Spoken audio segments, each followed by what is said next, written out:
we as humans interface with our environment, and poker especially, because it's such a sort of rich, interesting experience of psychology and emotion and strategy and all the rest of it. There are these subtle impacts that we as humans have on the game and the probabilistic nature of it. Hello, everybody. It has been a minute. For those who don't know, I edit and record and do everything for all of my content. So when there's a lag, I am busy with other things, but hopefully plan to get back to a more regular schedule of output for you all, hiring a video editor and things to support me with that. So stay tuned. But today on the podcast, we have Lucky Chewy back. Chewy has recently released an app called Chemset. It is an intuition trainer. We get into the details of what the app does in the podcast, so I won't spoil that for you here. But Chewy also posted something on Twitter, X, I suppose, promoting the app that got some flack. So we got together on rather short notice to record this episode for you. And in the episode, we cover things like intuition, how we affect people's behavior at the table, the physics of what makes this more or less likely or possible. I push back on some of the things that Chewy mentioned in his post, and I steelman some of his arguments as well. I really enjoy talking to Chewy. He's a really brilliant mind and a very open person, and I appreciate all that he does to push us into uncharted territory in the space of poker performance. So without further ado, I bring you Lucky Chewy. Chewy, welcome. Thank you so much for doing this and on short notice. Yeah, thanks for having me. Yeah, I'm excited to jump into this stuff. I think what we're going to talk about is of deep interest to both of us. So absolutely. I can't wait. So just jumping right into some preamble, you recently created and released an app called Chemset. This is like a intuition trainer. Is that a fair thing to say? Basically, it allows you to see how well you can. What would you describe what it is? Yeah. Yeah. So it's a 52 card playing deck, randomly shuffled, and you're scored based on how well you select cards accurately. So you get 1 point for the suit being right, 3 points for the correct rank, and then 13 for a perfect. There's no dynamic scoring, so your probability of being correct goes up after each subsequent guess, because there are you can't guess a card with a 0% probability. So if you take 10 picks, whatever those 10 picks are, you can't pick those cards. Right. So it's not also a memory trainer. It's not, although that would be interesting. I did actually really pursue memory as a child. I don't know why, but I found it really interesting. I read as many books as I could get my hands on, and I do have pretty solid memory, so maybe there's something to that as well. I don't know if we talked about this before, but I did memory competitions. Were you aware of this? I did the USA and World memory competition. Yeah, that's a story for another time, but it was an interesting world.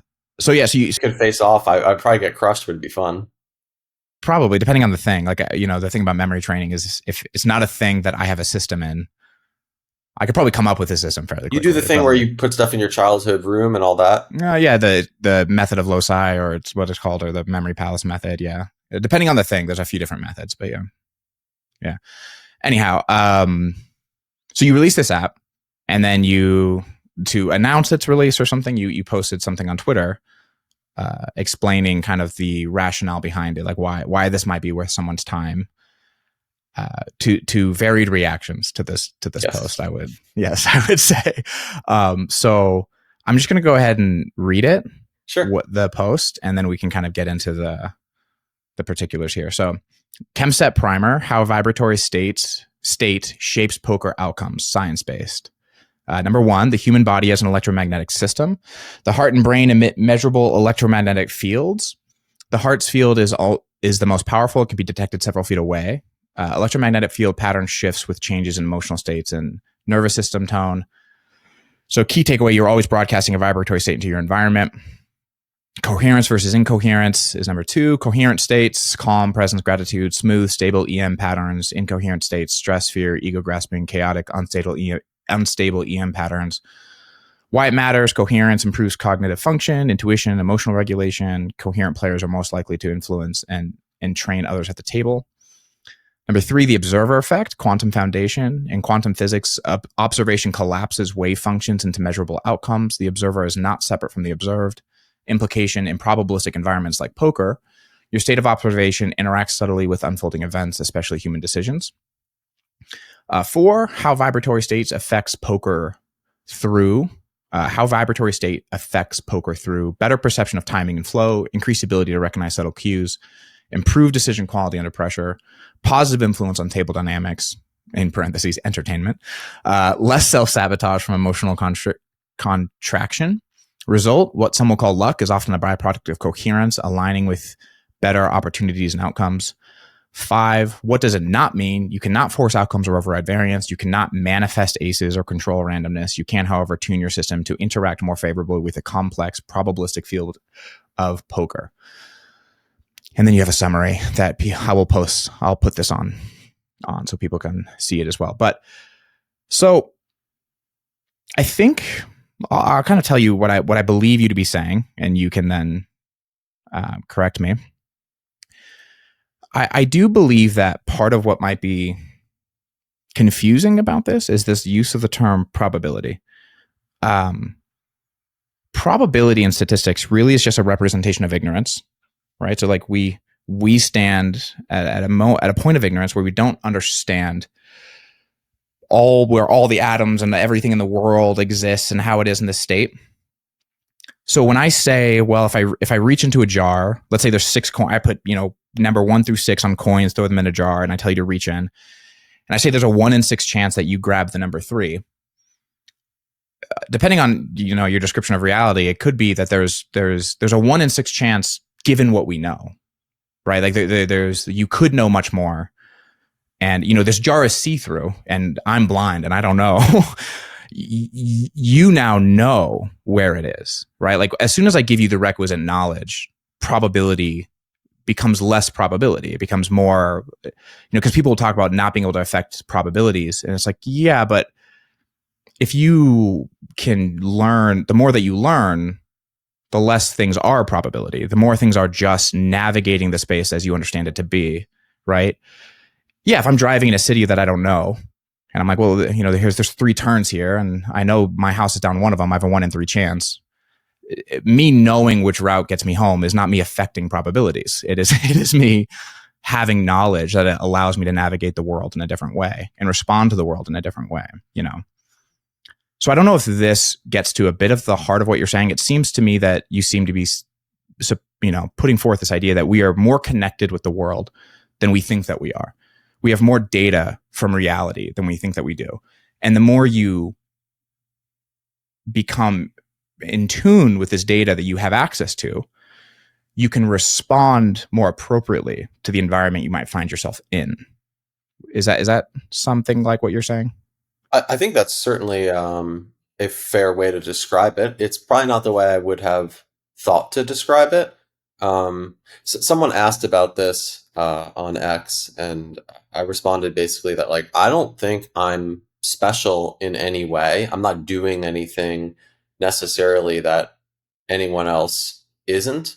My thought is just that the way that we as humans interface with our environment, and poker especially, because it's such a sort of rich, interesting experience of psychology and emotion and strategy and all the rest of it.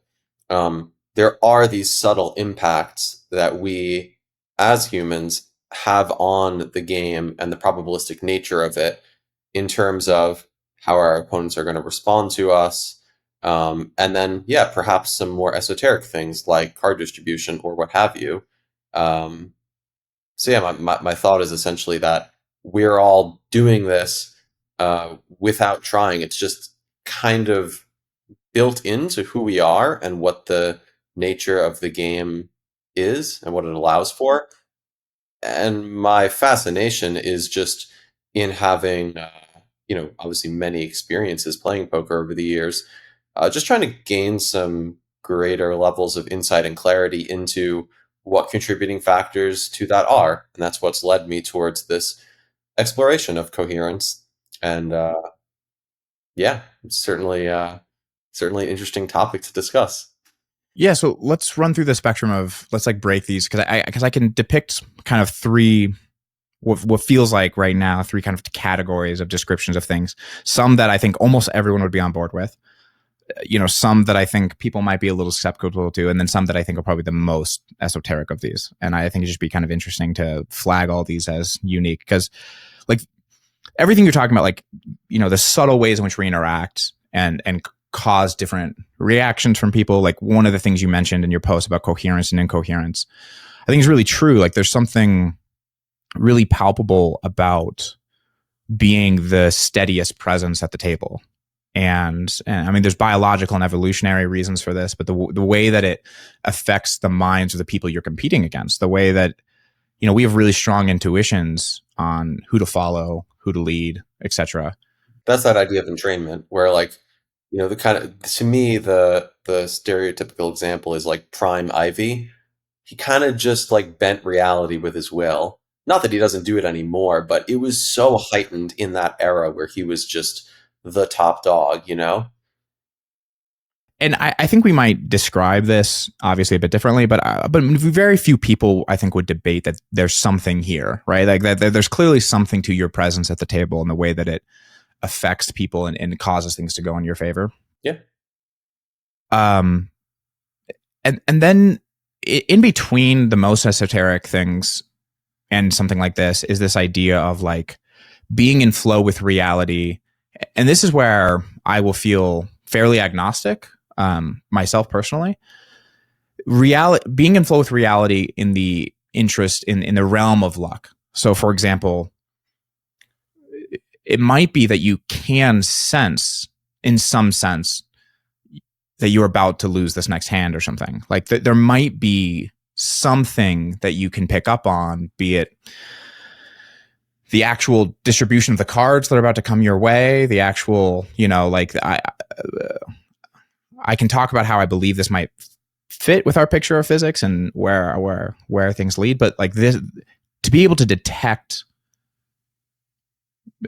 distribution of outcomes, not that you can change it, but to be able to detect it, and like as a shift that might be happening. Is this something you feel is likely true? Or Yes. I mean, I would say based on my experience playing poker, I didn't necessarily start off with this particular ability, but I feel over the years, there's just these little inklings that you get, and sometimes they are just noise, and sometimes they are signal. And I think there's a challenge in discerning between the two, and perhaps that's part of the reason that it creates a bit of rift and discussion, is because it's so easy to just become delusional and just be like, yeah, like I thought this hand was going to be lucky. I mean, this is like the foremost problem that problem gamblers have, right? They just like get their lucky hand and they just want to, see it through. But no, I do believe that there is some method to this madness where you can sense a likely probabilistic outcome. And I don't know exactly what uh, that foresight or that clairvoyance is. I don't know if it's like we're in a multiverse and you're connecting to, or you sense that a parallel reality is sort of like inbound. That creates a whole nother set of interesting questions. Like, can you shift that? Like, how is that transformed? Is it easy or is it challenging? I don't know.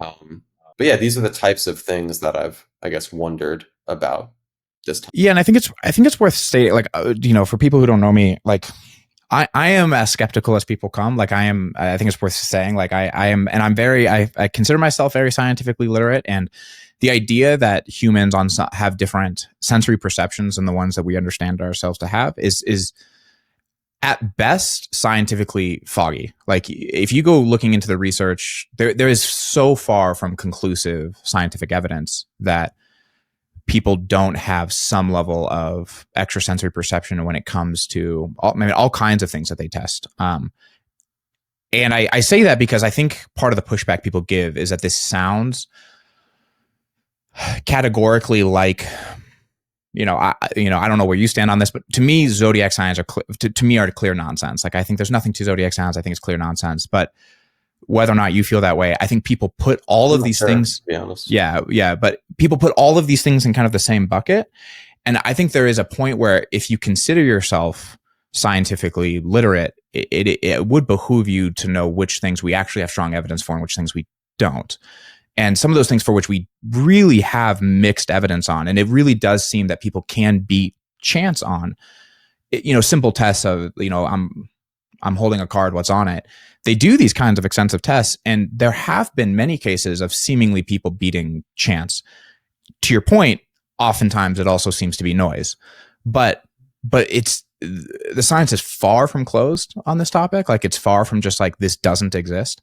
And I just think that that's worth flagging as like, we have really strong, and it would be very easy to describe a picture of reality where this is something that's happening that like I'm torn about how deep to go into describing some of these things, because I do think it'd be interesting for people to know that like there are very grounded, sensible descriptions of reality that mesh with our entire body of scientific literature that make this not seem that crazy. Like that make this seem like totally plausible and totally like not that crazy at all. I appreciate the breakdown. It's helpful to kind of bridge the gap. Yeah, because I mean, one thing that we know, I'll just get into this. I don't know where you'll find this interesting or where people will, but one thing that we know, for example, is that space itself is an emergent phenomenon. It is not foundational reality to the universe. Like, we know space, the experience of space, is emergent. It's not foundationally like real. It's not the fundamental fact of reality. So this sense that we are far removed from things in our perception, like the best scientists today know that that's not really what's happening. This is a representation of reality that our minds concoct for us to be able to navigate said space, based probably on evolutionary primacy, like on the importance of it. But we know that space is not quite what it seems, and that like our experience of three-dimensional space is probably not what it is. And I think once you grant, I don't even have to get that deep, but like, if that's true, like it opens all kinds of questions for what is the world we're actually inhabiting in all kinds of moments, but go ahead. Yeah, well, I would say the thing that would logically follow is that maybe time is also not what we think it is, right? And that maybe can shed some light on the idea that having these insights, feelings, inclinations, what have you, towards likely or unlikely probabilistic outcomes, well, if time is somewhat illusory and maybe a bit less linear than we think it to be, it could reason that there is a plausible way to connect with the quote-unquote future in some way. Again, I don't know exactly how that works. That's part of my interest in sharing this. I'm kind of like, hey guys, some interesting stuff's happening for me in poker that I've observed. Anyone else find this interesting? Anyone have any insights? A lot of people, have mixed opinions. I have a few bones to pick with some of the things you said, which we'll get to in a moment. But first, I want to give like the strongest credence to the things that I think are totally valid. Which, and to your point, this is also an open discussion on the farthest reaches of where we're pushing science right now. We do not know if time itself is fundamental or not. There are Carlo Rovelli, I think is his name. There's tons of physicists who I could name who are strongly in the camp of time is not fundamental. It's again, it's an emergent phenomenon. It's something that we experience, but it's not fundamentally real. Like, it's not something that's happening out there, if you will. It is very much something that seems to be happening in here, from this perspective. Now, there are physicists who disagree, but it's far from closed, and yeah, and if you sit long enough meditation retreats too, you can have experiences of spaceless, timeless experiences that it's hard because without having such an experience, I think the intuition of like, what do you mean there's no space and time can be like, how could that be true? But if you do, you can have those experiences that are on offer, or psychedelics can give you this as well. Or But dreams, right? sure, that's a good point. Either dreams in a And sense. if I may just interject quickly, this idea of things kind of not being out there, I've definitely taken a liking to Hermetic philosophy over the years, and one of their core tenets is all is mind. There really is no out there. It appears as such, but it's all just a projection of one's own consciousness. I think that's a really interesting idea to play with. Yeah, and I mean, when I say out there, this is where I would push against that. Okay, so if we say the only thing we know is real is my experience, right? Like I know I'm experiencing something. I know there's an experience happening. That experience could be a complete illusion. That experience could have nothing to do with anything like that. But I know an experience is happening. If it is the case that this experience is the only thing happening in the universe, like let's just say that's the case, that is still something that is still a description of reality that is more or less accurate, right? Like either that is the case that there's an experience that it's just this, that's just this, what's that philosophy? Solipsism. Yeah, solipsism, right? Let's say it's just this, it's just me. Or, you remove you and me and something still exists, like there's still something. These are all descriptions of out there. Now, for your experience, it might be all within here, but it really makes a difference of, am I interpreting some signal? Is some signal coming in and I'm interpreting it? Or is it not that? Is it all contained within me, if you will? Like, is it all contained within my experience? And I do believe there is an out there personally. Like I do believe that, like, even though, I might be experiencing space and it might be an illusion, the way space works, it is an illusion of something. Like it represents something. And I do think that matters in terms of where you end up on that, because it really does change the causal picture of what you imagine could be happening here, if that makes sense. Yeah. No, I totally hear you. Are you in a similar camp with that in terms of? I guess so. I think the experience of an out there is something that we can all relate to. And I guess the sort of hermetic idea would be that, yes, that's, valid and real as an experience, but is that fundamental in terms of its validity or truth? I don't know. I lean more towards the idea that no, it's not, that it is that essentially we are in a waking dream right now. That's kind of where this leads. Yeah. So I would agree. I would agree with that. I get the subtlety there, like that it's like the this sense of division that you have from your experience in the world out there is clearly an illusion. Like, yeah. Yeah, I guess that the main distinction is like, is something real as an experience? Well, yes. I mean, if somebody says that it is, then it is. That's sort of the only thing you need to credentialize it, I guess. But is it fundamentally true? I don't know. I mean, that's a different area of exploration. Yeah, I mean, and I do think this is where science pushes us. And I do think having an understanding of what is fundamentally true really matters. Like being more or less accurate about that really matters. Super helpful. Yeah. Well, yeah, and it's helpful in ways beyond, it's helpful if you just want to help people, right? Like if that's your only concern, because like the physics by which people, minds move in the whatever space they're in really matter. What brings immense clarity. Yeah. So I guess if I were to now voice some of the criticisms, I think there are some things in your posts that strike me as very gratuitous interpretations of certain pieces of scientific evidence, like and unnecessary leaps. Like I think you and I land in the same camp in a lot of things. I think how we get there is vastly different, and part of the reason, if to voice all of my staked interest in this, part of the reason why I'm interested in having this conversation is because I'm actually deeply convinced, like I feel deeply invested on convincing people that there's more to their experience than they give it credit for. We align there. Yeah. But because of that, I feel very particular about the kinds of frictions I run into with people about how willing they are to entertain certain ideas. Well, I'm very open, so hit me. Yeah, but I was going to say actually the friction I run into is largely a result of, I believe, many people misrepresenting certain pieces of scientific evidence, and so therefore they run into these.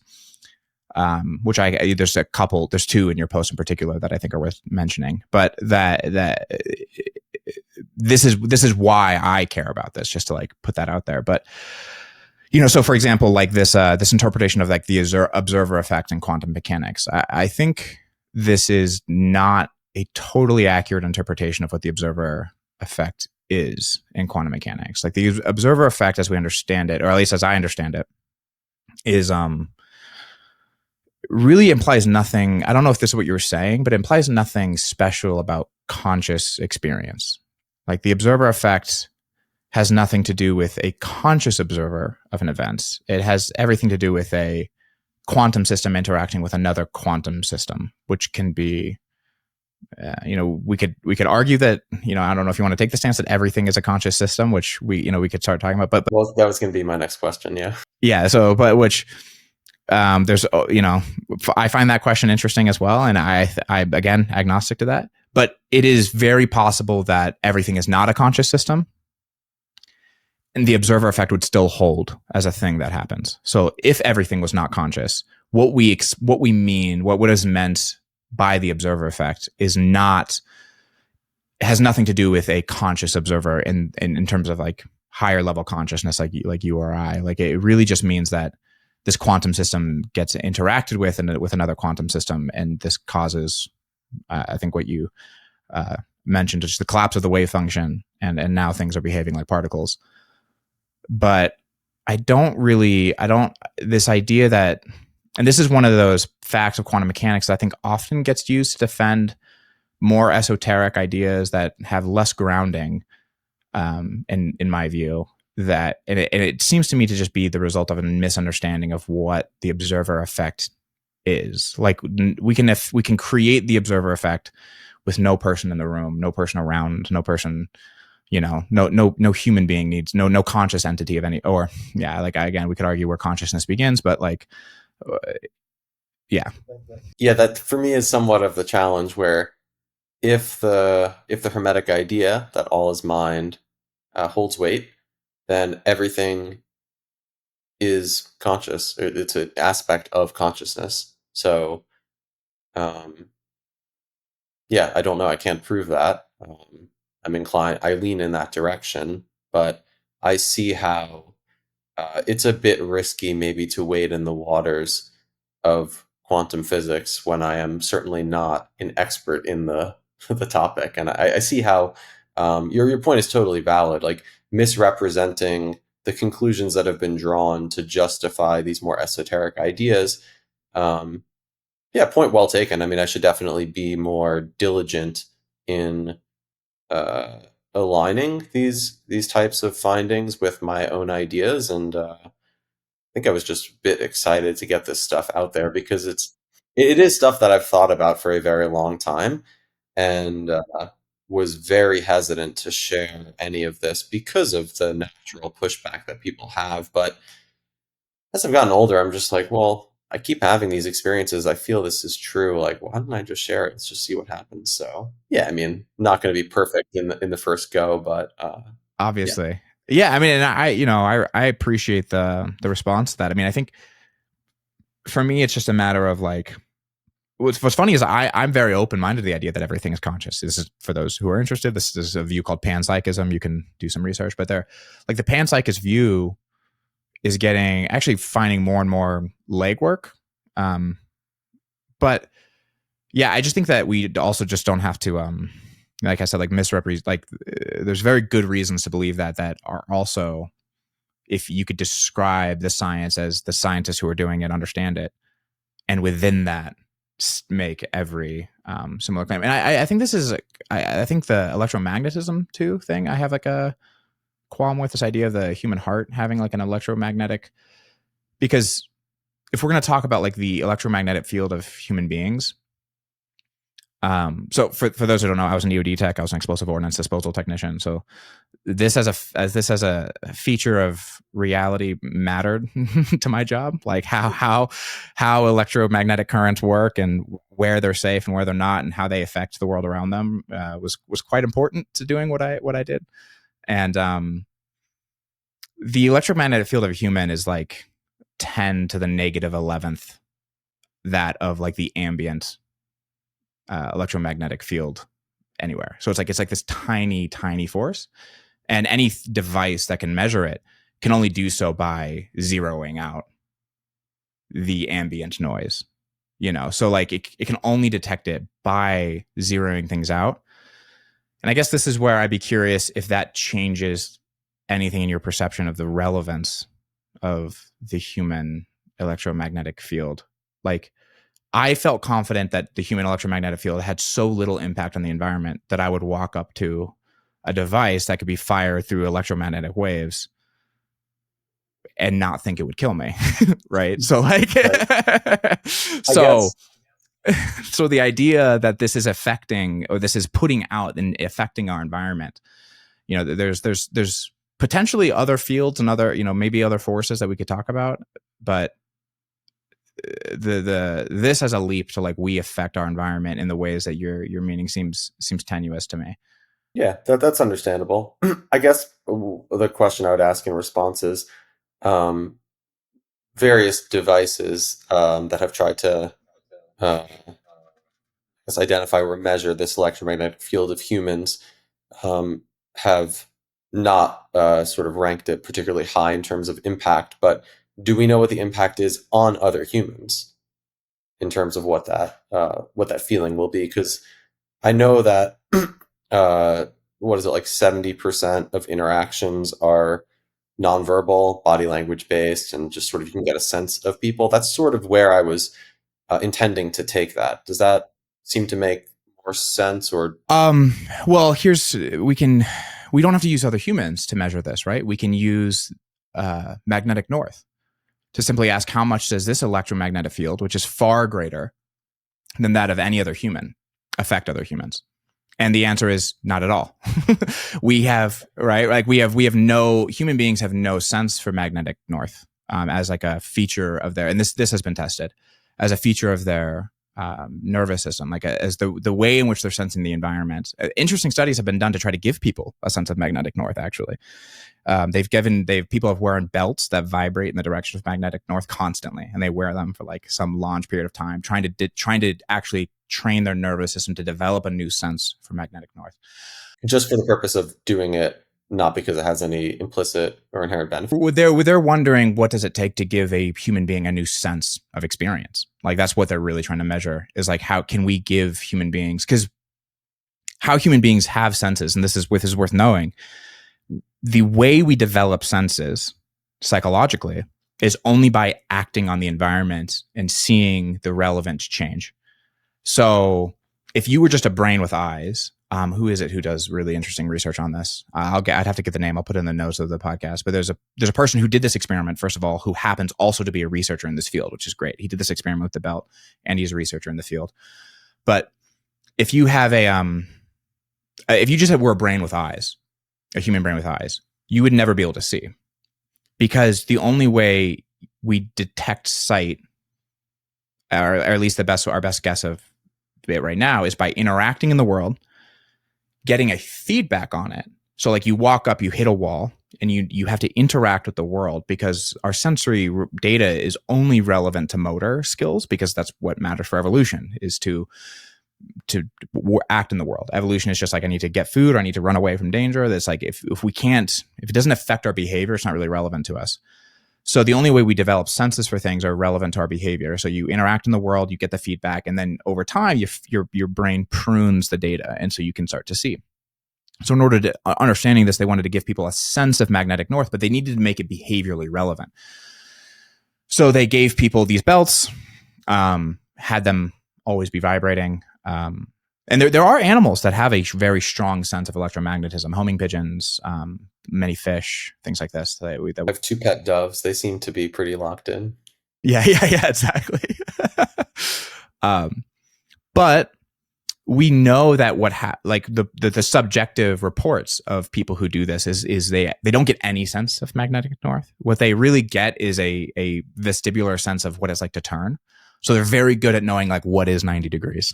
So they get like very good at knowing like exactly what is 90 degrees, or like, you know, like certain sensations and turning in certain directions feels pleasant. You know, it affects their behavior in this way. But the actual sense of magnetic north was never really established. So, and this is again a magnetic field massively larger than anything any human being is giving off. So yeah, well, point taken. I mean, again, I'm happy to be corrected or be wrong about any of this. Again, just sharing my own experiences, looking for clarity. Do you think that the impact of the electromagnetic field of a human being when engaged in a game like poker, where it's highly competitive and you're in close proximity, would have any, I guess, differences compared to the way it was studied in these other areas? I think almost certainly not, just because we don't seem to have a sense of electromagnetism as people. Now, I don't think you have to reach there. Like, there could be pheromones. There could be all kinds of things that seem imperceptible to your conscious mind that are being affected and picked up on, right? Like we know that people have these pupillary dilations, right? Like that mean a lot to someone's internal experience. More importantly, putting it all together, you could be sensing a lot and giving off a lot in your state, and that could be detected. Like, we are very good detectors of people's emotional states. Like, we're very social creatures, and we're very. How? Like, what would be the science behind that, I guess? Yeah, I mean, I think it is things like the things that I'm mentioning. Like, I think we can just go to the senses we have. Like, it's what we can see, what we can hear, what we can smell. Smell is a really big one. Like, like I said, pheromones, I think, play a really big impact on this. Like, dogs can smell your emotions all the time. The dogs can tell how all kinds of things about you purely based on the way you smell from moments. They can tell that you were afraid and are no longer. They can, like, dogs' ability to detect what emotional states people are going through is really, really fine-tuned, purely through the sense of smell. And so the idea that human beings might be smelling something and not detecting it, super, super possible. Like I said, though, I think it's almost certainly likely that it's the big picture of everything getting put together that really matters. It is your brain's ability to build a context, right? The social context that is poker, right? Layered in with all this deep information, and then presenting to you something insightful. I think it's unlikely that you are, this is, to go back to the reason why I said, I think it's, how we develop senses is based on action. This is one of the main reasons when I coach people, I tell them to be more proactive and more aggressive, is because when you're testing the world and getting feedback from it, it is totally possible that you, Chewy, having played all the poker you have an intuition and a sense for the things people are going through based on the feedback loop that you have done over and over and over and over again, and your attempts to be as open and receptive as possible to said data, And so I think there's something to building your intuition of what's going on, and there is something to be said that people do sense your experience, like they do sense what you're going through. I just don't think we have to stretch the bounds of understood science to make that claim. Like, It's just fun to stretch, though. It is. I mean, there's many things that are I think that things are more or less stretchable, though. Like the electromagnetism thing. I would be shocked if in 20 years we're like, human beings detect electromagnetism. Like, that's probably not going to happen. Now, to say we discovered consciousness exists in the atom, I wouldn't be as surprised. Which is and I guess that's part of my interest in having this conversation, is because I want people to be interested in these ideas equally. And but I get nervous of people throwing the very real baby out with some of the bathwater of, what might be getting. Yeah. I have a, I guess, interesting sort of practical question for you, and I guess the viewers will maybe find this interesting. But the idea that what I'm ascribing to electromagnetism could be sort of validated through pheromones seems to make sense. Um, what about online? Because like playing online poker, those senses, those intuitions, I guess you could ascribe it to timing, very sort of subtle cues, but it feels like, I mean, again, I've played a lot of online poker, less so in recent years, but over the course of my career, that felt sense of where someone's at, it comes through the screen just in the same way that it does on the live table. And I think people who have had similar amounts of hands logged would replicate or validate this feeling. So, what do you think's going on there? Yeah. So I have that feeling. I agree with this description. Like, I really do think human beings are just incredible aggregators of information. Like, I think we're very good at doing something a lot, building a model of a mind somewhere else, taking the information as we see and understanding how more or less likely, like, I think you're making a probabilistic judgment of the experience of somebody. And when certain things go in a certain way, the probability of someone being in a particular emotional state can just be so high that it just strikes you as certain. Like, it just strikes you as this is what's happening for them in this moment. Based on the events that led up to it, it just sort of intuitively, subconsciously makes sense, and then you act appropriately. I think that's very likely to be true. And I think this is more likely to be true for people who are more open and receptive. This, for people who haven't gone, if you haven't had the experience, like for myself, as someone who's spent much of their life in a very contracted mental state, like very mentally contracted, and going through long meditation practices and really feeling what it's like to release that contraction in your mind. When I say people who are in an open mental state, I think many people don't understand that there's a very real subjective difference. Like, there's an incredibly real subjective difference of what it's like to be tense and tight and almost literally tunnel visioned in every moment of your life versus not. And the more open you are, the more things you're doing, you're picking up on an insane amount of information from moment to moment, and really just letting your creative and intuitive mind just put it all together for you. Yeah. And, and so, like, when you're really open and you're playing, like you said, it's not even just like the things that when I say the events that led up to it, you don't know what things didn't enter your conscious awareness, like the last three hands that person played, but I didn't really notice. But some part of me noticed. Some part of me noticed the big hand they just lost, and I didn't really notice. And I think if there's an interesting point to be made about the subjective experience, all this, it really highlights how much of it all relies on what enters the stream of memory. Because we relate so much of what it means to be conscious of something as what it is to remember something. But because everything's happening moment to moment, you actually don't know what conscious experiences you had that just merely didn't enter the stream of memory for you. And Right. and so you're left feeling like, how could I didn't pay attention to that. And it's like, well, you don't really know. Like, you don't know what part of you experienced that and had some reaction to it, but just didn't enter the stream of memory for you. And that's part of being in the flow state, right? Is you're going to pick up more data than you otherwise would. And to your point, it might not seem as if it was conscious, but your subconscious stored it and utilized it in some beneficial way. Yeah. And so I think the amount of information you could be taking in moment to moment playing a game when you're really dialed in, and how your brain could be putting all that together. Now, what's really going to enter your conscious awareness is like, you need to act in this way. And then you do it. And then you have the exact outcome you thought you were going to have. That will enter your stream of memory, because that is the significant event. Positive reinforcement. Yeah, positive reinforcement. But all the things that led up to it, you don't really know, and like I said, I'm agnostic genuinely to the idea also that you are sensing something from this other person thousands of miles away. It's possible that that's true.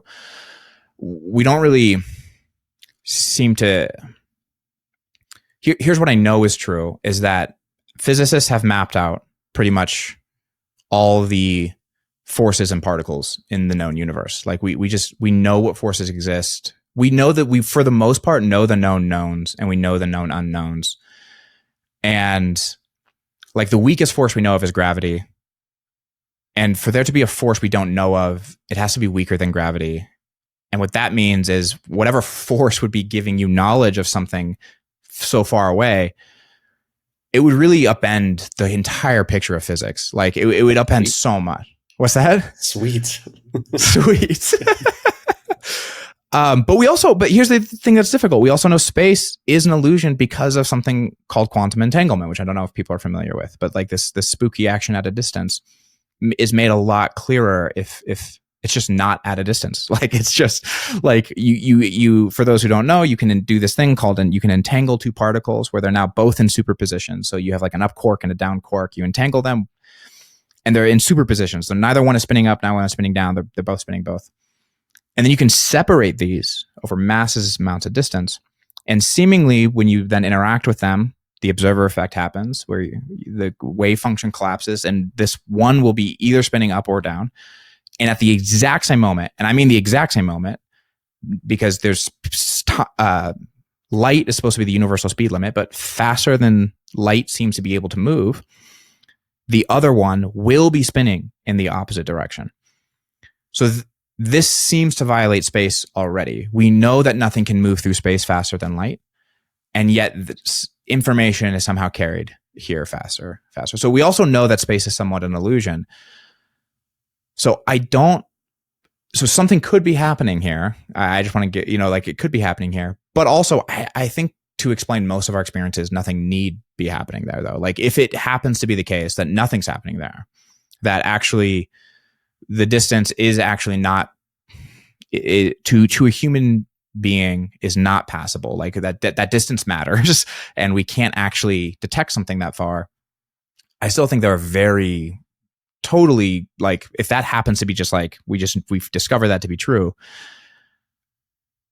there are very good descriptions of what could be happening that makes sense. That still mean like it's a really big difference how open and trusting of your intuition you are, and how willing you are to trust things you don't understand. I think is really the big thing. Like how willing are you to go out on a limb for something for which you can't explain? And yeah, exactly. Yeah, point definitely taken. I guess we agree that openness to possibility is good. What that means and how we get there is, yeah, I mean, not fully clarified, I suppose. And yeah, I mean, I just find I do think that there's really interesting science happening on the front of like what is consciousness, what does it mean to be a conscious thing, what does it mean to be, and I do think that is really important for people to investigate, because And that poker, I think, is a good proxy for it, or a great proxy. a great proxy for it, because yeah, you are just like what I just said. Like I think many people don't realize that like you're just associating with what you remember. What does it mean to have an experience you don't remember? Like what does that mean? Like you don't even know. Like it's I think that's An unknown, I guess, right? yeah, it's like a known unknown. I have no idea what things are being processed beyond what's happening right now, because the next moment I'm bounded by what I remember. And I think that's these things matter, because I think there's a similar illusion that people are experiencing. And this is what I see that you run into when you post something like this on Twitter, that people think they're standing on this solid ground of reality, right? They think they're standing on this, just like this description of the world that they know is true. But it really is true. You don't know anything beyond the bounds of this moment. And I don't think people think that. Yeah, and I get that it can be confronting to perceive the world in vastly different ways. There are huge emotional and psychological ramifications, not just for past experiences, but for present and future ones. Um, yeah, it's not lost on me that this is confronting in a way, uh, but nevertheless, it's authentic to me, and I'm going to share it. Irrespective of what other people feel. I'm not going to force anyone to believe it. Um, I want more clarity about it myself. That's part of the interest. I would love to participate or streamline or head any scientific endeavor that could bring more clarity to this, because I just think it would be fascinating, and I think we'd all benefit from it. Nice. Yeah, I think it's awesome. I think it really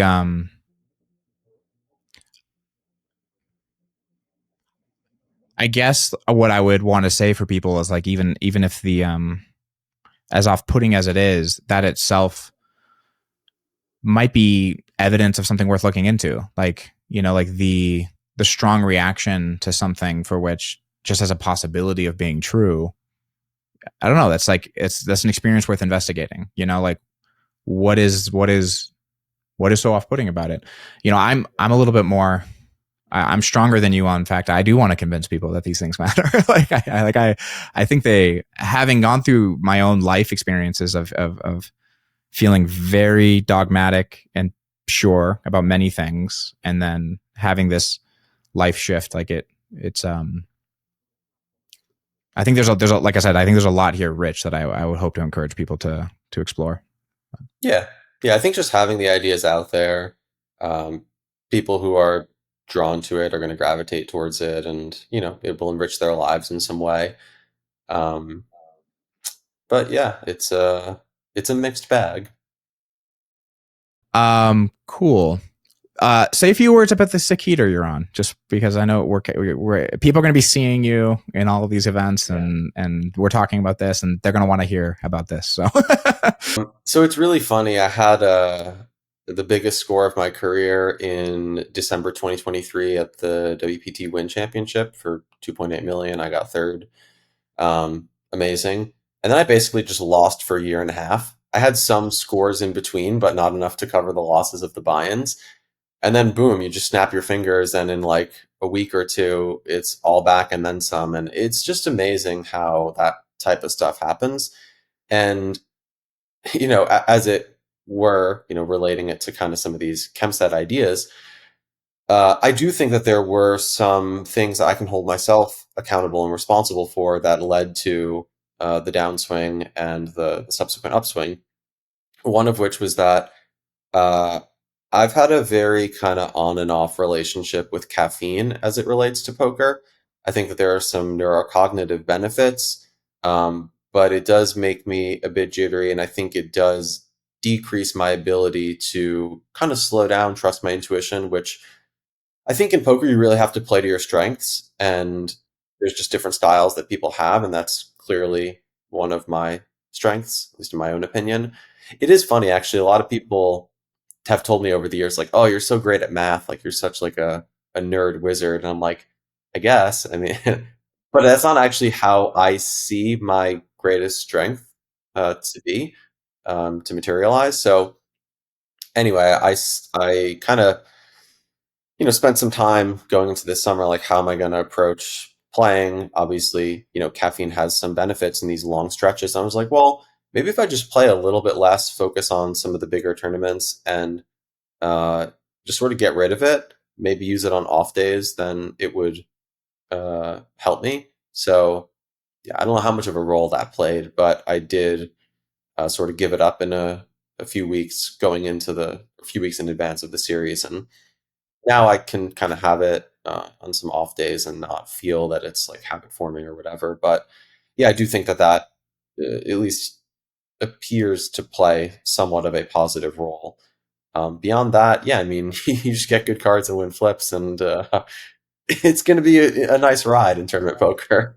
well, yeah, no, we got dinner beforehand. That was the Yes, I forgot. I forgot to pay my immense eternal debt of gratitude to you, among others, who are clearly very responsible for this heater. that's funny. Um, well, awesome, man. Before we were talking before the call, you said the heater's not over. Are you going into? Do you have like a day two coming up or something, or like a day three or something? No, I just feel it. I just feel like good things are going to continue to happen. Um, Also, my wife is 8 months pregnant, as I've told you. Oh, so good things are definitely about to happen. Yeah, yeah. I just feel the idea of baby run good, this is something that's been kind of around in poker for a while, right? It's like what's going on there? Why does this seem to is it just a self-created thing? Is it a placebo, nocebo type of thing? But I think what it does is it just gives you a renewed sense of purpose. It makes you feel greater conviction in like why you're doing what you're doing. And yeah, again, it'd be fascinating to measure this kind of thing and see if there's something there, or if it is just that you feel more confident and you just play better. You do basically do the right thing where you otherwise might not. Um, but yeah, that's nice to have. I was talking with Kevin about this on that point recently, where I was saying, like, like I do a lot of performance coaching, Mhm. and I'm often put in this position. Maybe I feel it myself, but sometimes explicitly asked to kind of like, why is this worth doing? If you do performance coaching with me, it's very open. I don't really come with like get better at these things. It's very much just like, well, how do we live a happier life? Like, how do we take care of ourselves better? This is far more my philosophy for coaching. And I was talking with Kevin about how it's like, I genuinely can't explain it, but I'm confident this is the greatest way to the biggest edge. Like it's a mystery to me. Like it's something I don't understand. But if you were to ask yourself, what does it look like we live in this incredibly diverse networked web of interactions and reality, and you are this incredibly diverse thing. What does it look like to navigate this thing as a whole? And the only word I have for that is it looks like care. It looks like care for you as a whole thing, not as any particular thing. And I don't know, but I know that when I've been in phases of feeling like I'm taking the best care of myself, I feel like I'm playing my best. And it's kind of a mystery to me, genuinely, like the connection between these things. I posted on Twitter about this sometime recently, but about how like I actually can't defend my own coaching to people from like a rational standpoint. But I am fully convinced that if you're not taking care of yourself, you're probably losing. And the moment you start taking care of yourself, you'll probably start winning more. Yeah, I mean, I think that makes a lot of sense. You're sort of using your own agency to better your life, and if you're more comfortable on and off the table, how can that not positively impact you and holistically everything you do, poker results and relationships and otherwise? So, but yeah, I know what you mean. You decided not to go the route of trying to justify or explain it, rather just say, "Hey, this is something I've observed and pretty neat." Well, because the part that I'm speaking of genuinely, it transcends even what you're saying. Like if I were to look at the decisions, and I had a podcast coming out soon with Kevin and Blake Eastman where we dive really into this about what does it mean to have an edge. Because I genuinely find it mysterious where like you can show me a hand and a spot and a situation and like tell me the situation. And like when I've been in periods of less care or like more emotionally depressed or things like that, and I look at the hands, they seem the same. Like, you know what I mean? Like the actual hands that I'm playing, right? But They there's seem the something same. subtle that's not. But there's there's clearly something different. And I'm going to do a video at the end of the year because I was playing online MTTs, and last year was not a good year for me, and I was in a lot of self-doubt and a lot of difficult things. And I can show a literal moment that my graph in chips completely changes, and it was purely from my relationship with myself. Like it was just a day where it all broke through. I just realized how I was thinking about myself, and it just flipped overnight, like, and literally overnight. Like it wasn't like I didn't have to learn nothing changed. It was just overnight switch. And it's just like left me real, like I don't know what it is. I don't know what causes it. I feel like I was thinking through things as reasonably before as I am today. I feel like I was making many of the same decisions from the outside, like, but I know that the thing was what it felt like to be me in these hands. Like I know that, and I don't. Again, that's something I don't move to explain, but it's something. And many people who've had this shift come away equally as confident. That it's just like, oh, do you feel like shit while you're playing? Like you might want to work on that. Right. Perhaps there is something to your vibratory field interacting or interfacing with the probabilistic nature of poker. I don't know about all that. I don't know about all that, but Since there is some overlap between what I'm seeking to articulate and what you're describing here, though, it's like there's something there. We kind of know it, and it's just a matter of how can we describe this and can we measure it? Is there anything that can be done scientifically to unearth this? But yeah, it's fascinating, and it is fascinating, especially that you can relate to it and many others can as well. Yeah, it is fascinating. I'm quicker to say what is not true based on like my understanding of things than I am to like claim what is happening, if that makes sense. Like I'm confident. I was listening to someone recently talk to a physicist about what they think is fundamentally real, and they're like a meditation master. And they're like, I'm not going to say, like, I don't know the physics, so I'm not going to say what is true, but your physics has to contain what I have also experienced to be true. Like, if the way you describe the world does not mesh with this experience, something's missing. Like, something does not work. And so, and I agree with that. It's like if you can have certain experiences where it's like this is part of reality. Like, my experience in this moment is part of reality. Your description of the reality as a whole has to be able to contain this. And so it is easier to say what is probably not the case than to say what is the case. And so I'm quicker to say based on my understanding of my own experience and science, what is not true, but very hesitant to say what I think is happening. But I know something's happening. Yeah, no, valid. How much do you think like nervous system regulation and control plays into what you're describing here? Largely, it depends on what you mean by nervous system regulation. Just basically being able to maintain as much of a parasympathetic state as you can, not going into fight, flight, freeze, um, because I feel like those are where your intuition shuts down, your ability to think critically shuts down. I mean, you're basically in survival mode, right? You can't make those sort of above the rim plays when your body feels like it is threatened. I would inject, I think, just like a little bit more nuance to this. Like, I think being in the state of fight, flight, freeze is more about your relationship to what's happening in your nervous system than the nervous system itself. Like, it is how your mind cognizes your dysregulation. It is less the dysregulation.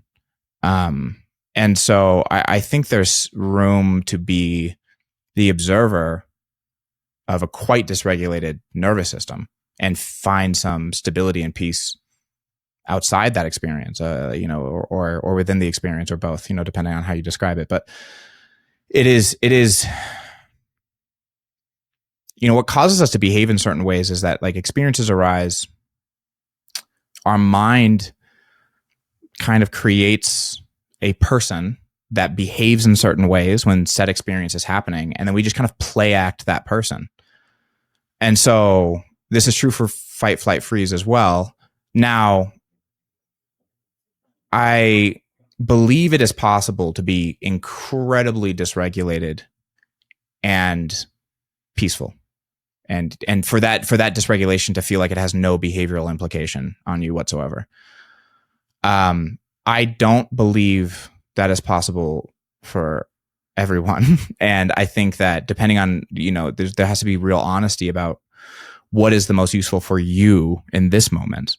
And for many people, there is this regulation is what's needed. I had a meditation teacher who used to say that, like, there's kind of two methods of working with experience. You either you make peace or you find peace.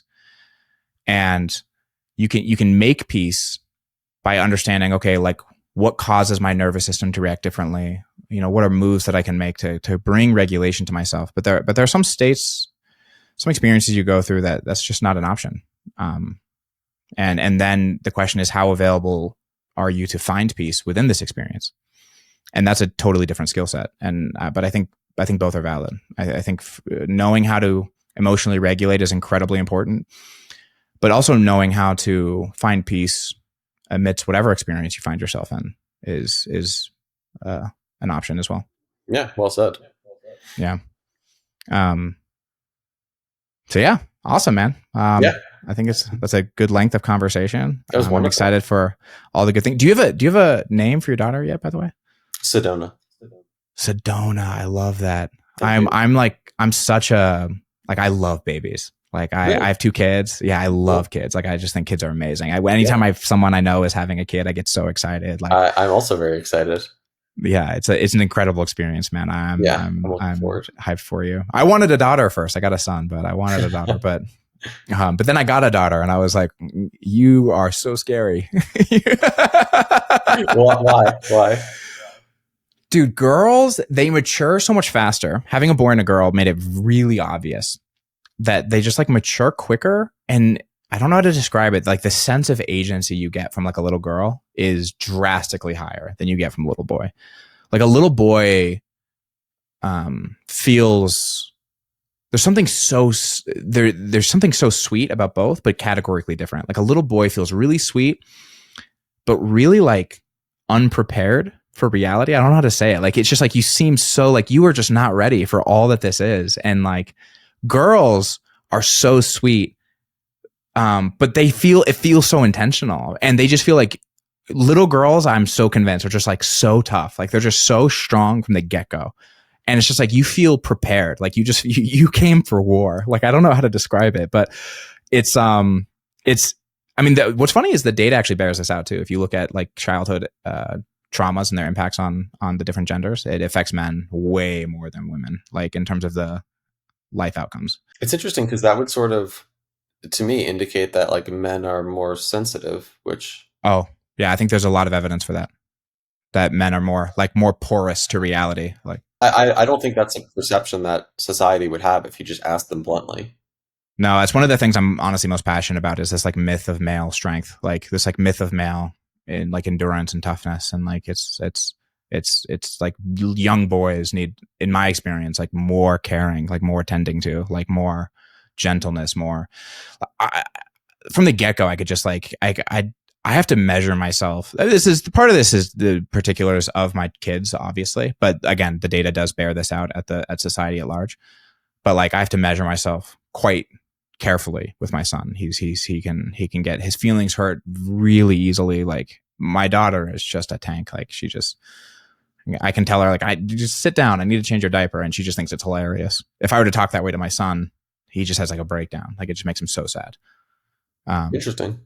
Yeah, it's fascinating, and like I said, it's fascinating when you look at all the data of this. There's like you can just see that um, there's a real epidemic of, I think, young boys not being cared for like in the way that they need. But Yeah, I mean, I was definitely bullied a lot as a kid, and yeah, it wasn't great for obvious reasons. yeah, But it's interesting to kind of reflect on those experiences through this lens that, sort of men may have a deeper sensitivity than society sort of leads you to believe. Because this whole idea of like, men are warriors and uh, they bear the burdens of society and whatever. And like, yeah, I guess to an extent that's true, but like, what are the impacts of that and the ramifications?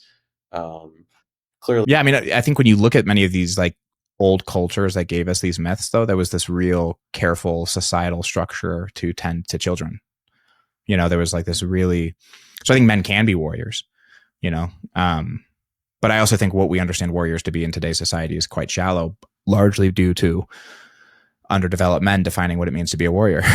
Like, yeah, that's not great. and yeah, so like I think if you look at like warrior culture and like Sparta, or like, there was a lot of understanding of balance and wholesomeness, and a lot of care given to all kinds of things. Like things looked harsh physically, but like a lot of attentional care was given to kids, a lot of emotional care. So like men might be physically strong, but there's a lot of evidence to say like emotionally they're far more porous, far more sensitive, like far more. Right. I guess it's a bit one-dimensional to just look at the physique and conclude what that means for the psyche of the individual or the collective. Yeah, and same. It's like, yeah, same with women. Like if you just look at like let's say childhood abandonment in children, and you see like how does this affect girls' life outcomes versus men? Girls are actually pretty unaffected by it. They endure in terms of just life outcomes. Like I won't say like that their experience is unaffected by it, but they endure such difficult experience, and you have very little life outcome difference. In men, it is devastating to them. Like 5 times much incarceration rates, it's just devastating. Like it really destroys them. And so it's not that it's not emotionally difficult for both of them. Sure. I don't want to undermine that. It's that the endurance and ability to kind of like endure that experience and make something of it, and it not wreck you, seems far more present in women than men. Fascinating. Yeah. Anyway, random tangent. Fun. Some other time I can talk to you about. There's all kinds of neuropsychological reasons that I find this is really interesting about this too. But Yeah, I really enjoy talking with you. We could definitely keep talking for a much longer time, but I appreciate you saying that, man. I enjoy talking with you too. we certainly could continue chatting for great lengths, but it seems like we're wrapping up here. Yeah, I think it's a good idea. I don't know the endurance other people have for listening to us chat, but well, I'm excited for your kid, man. I'm excited for all your your future deep runs you got coming, and yeah, I'll next time I'm in Vegas, I'll see you. Sounds great. All right, awesome.